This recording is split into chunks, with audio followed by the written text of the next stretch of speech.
After 5 presentations of Kawai K-Series upright pianos, the K200, K15, the 300, 500, and a special edition 500, I think those are the 5.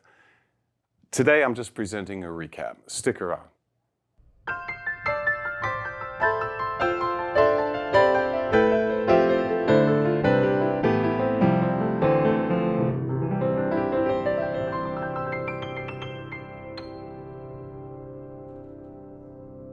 Ted Barcelou for Alamo Piano Galleries. If you haven't found us online yet, please look for us at alamopianogalleries.com. Take a look around at our store. We sell all kinds of stuff, mostly pianos.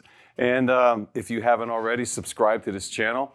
We love to build up our subscribership. If you have questions or comments or suggestions, please send those. Lately, we've been responding and doing video watchers or I guess subscriber requests. Today I'm presenting a recap of the wonderful Kawai K-Series. These are upright pianos that go from around 43 inches all the way up to around 54 inches if we get the K800, which we have not done. That is a very wonderful upright piano. I've talked about it before. We're waiting to get one in here, and then I will come in and do a real technical recap analysis.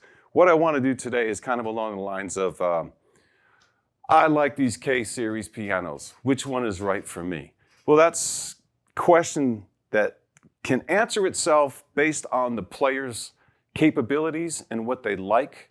And I think their drive and curiosity about being a higher rated pianist has a lot to do with that. And let me just say, people will find their own model and based on how they play. For instance, if I say, well, if you have kids that are playing, you start off on a K-15, that's kind of like salesman talk, because I've seen kids come in here that have been playing for 4 or 5 years. The last thing they want is a K-15. And they come in and they start playing. And I always try to say, hey, why don't you just let him go around and play what he wants, but tell him to stay off the really big grands, because that's out of the budget.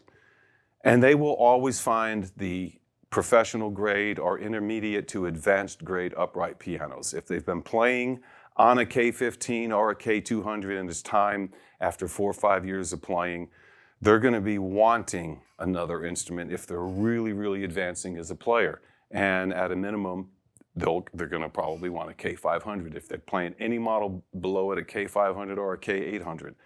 Those are phenomenal instruments. And as I've mentioned to a number of people before, and a lot of times, the first thing I always did whenever the family left the house, I was a teenager, was take all the wood off of the piano so it plays louder. And I don't know if that's the rock and roller in me or just like, the jazz musician that wants to hear it loud or hear it clean. That way there, the piano is more like a grand piano, and uprights are phenomenal instruments, but they do have to be tuned and all that kind of stuff, proper maintenance. But a K-15 is a perfect place to start. It's what's called a continental style piano. It's real simple in its presentation. And all of the pianos pretty much are going to resemble this. The only difference is going to be where they go in height. And this model that I'm using here as an overall analysis is just a K200. But a K-15 is going to run a little bit shorter, and it's going to have the same thing. It's going to have the damper rail, and it's also going to have the tuning pins and the hammers you'll be able to see. The 300s and the 500s, they're going to look the same thing, except that all of this part is just going to be up a little bit higher to accommodate the larger height and a larger soundboard. Every single one of the K-Series pianos has composite action components. They're all made out of composite materials. Some of the lower lines, like the K-15 and the K200, use the styrene composite material, and the others use the carbon composite that the Millennium 3 action or Millennium 2 action, whatever they call it.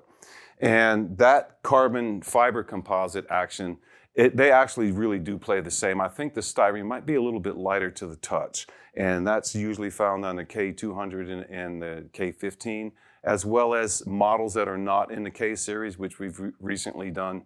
The ST1 and the 506N have different types of composite materials in them.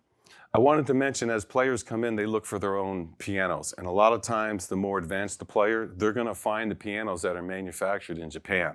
The K300, 500, and 800 are manufactured in Japan. The K-15 and the K-200 are manufactured in Indonesia. And the reason why I say that is because it doesn't matter the age of the player. It's really toward the maturity level of their ear and the maturity level of their playing ability that they're going to go in and they're going to play a piano they're not going to like, and then they're going to find something where the touch, the tone, actually it feels perfect inside their brain, and it's given them something that they like, that they're not getting out of their current instrument and they didn't get out of the others. Players will always find the instrument that they like. It doesn't mean they're always going to go toward the more expensive one. I've had customers come in here and they've just played these great pianos, and then they'll go through the store and find something that they just really, really like. And whether I agree with them or not, I agree on this. That's the sound that they like. And generally, I can always understand what it is about the sound that they like. These, for the most part, they're almost all going to play the same. However, the response of the player based on how the instrument reacts and how the sound comes off of the soundboard into the player's ears, hits their brain, and they assimilate their touch with that. It's the only thing I can say is that you have to get inside the music, and the music gets inside of you. And that's why you get one with the music. And that's why getting the right instrument for the right player is they have to be happy. You don't want them to get up and dread having to practice on an instrument that they're just not inspired or fired up about playing. Amongst my favorites, obviously the K-800 is the one that I absolutely love. You take the boards off of that thing and it's like playing a wonderful grand piano about 10 inches from your head. And it doesn't go out that way. It comes right up towards you.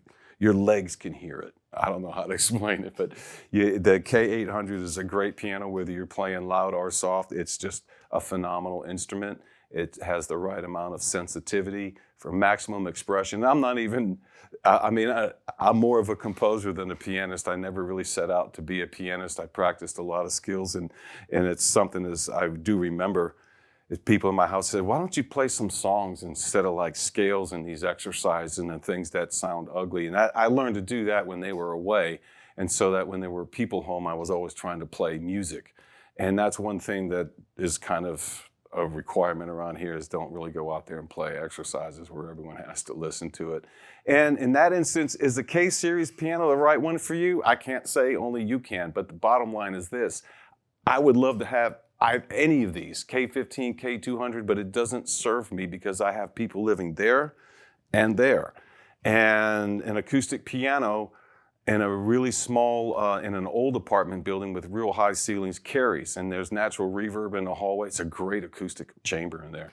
The piano would just annoy my neighbors, and I wouldn't really feel free to sit there and do all 20 of my hand-in exercises and all the scales 4 octaves. That's not something that neighbors are gonna really like. In spite of, you hear people say, oh, I'd love to hear someone practice the piano. Nah, you really wouldn't. Not if they're going to be doing that kind of stuff. You'd love to hear someone play music on a piano. And a lot of musicians, I'm not saying they don't make music, but it's kind of like if you're a basketball player, why would the coach make you run laps? Well, so you're in shape. And that's the same thing with a pianist.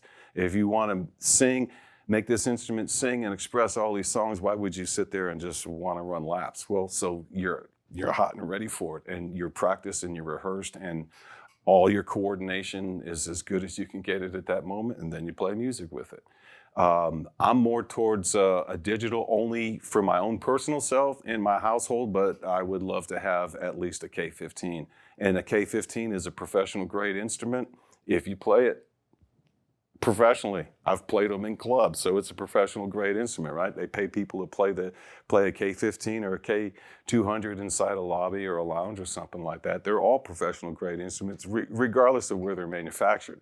The problem is if the player knows that I'm playing on a lower line instrument, or this is like a dream instrument, the player's going to want the dream instrument. And so that's the one that's going to be right for you. And I can't answer your all questions directly based on your own likes and personal dislikes about pianos, but please do send me suggestions and comments or questions about any of the K-Series pianos and how they may compare to other models of instruments. Even in the Kawai line or in other manufacturers. There's a lot of manufacturers I'm not real familiar with, and I do know there are some extremely high quality upright pianos out there. And we're just looking forward to continuing this K series with the K800. On the way out, or somewhere in this video, I think we're going to have some B-roll shots, what we call, where you can see all the different models I've talked about. And I'm hoping we can find the 60th anniversary Kawai United States market K-500 piano, because I really enjoyed that piano and I always think it would be great to have it in a jazz club. Send comments, suggestions, and I appreciate your time and talent. We'll look for you again shortly in the future.